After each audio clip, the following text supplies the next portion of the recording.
Welcome to the banker lamp. Please enjoy the video. You start by assembling parts and locking down a solid base so nothing shifts during use. Place a motor and a short conveyor close to the saw or drop area.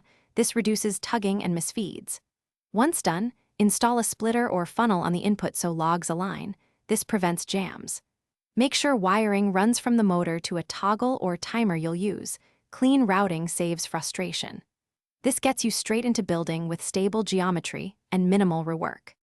Now you'll build the conveyor path and tune it for consistent flow. Attach conveyor sections so there are no gaps, and add guide rails or small walls to keep varying log sizes centered. Those rails reduce tipping. Connect the motor to the belt, then test direction and speed. Too fast causes spills, too slow causes backups.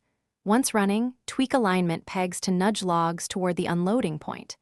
This ensures steady movement and predictable behavior during mass unloading.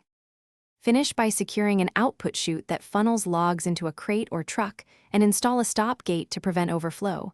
That gate acts as a buffer. Connect a timer or toggle to automate cycles, then set a safety shutoff so the motor stops on jam detection or player interaction. Test with batches of 10 logs. Watch for pinches and side catches. If jams happen, slow the belt, widen guides slightly, or add a small incline. That single troubleshooting tip prevents most failures. Thanks for watching. If this was helpful, leave a like and consider subscribing. See you next time.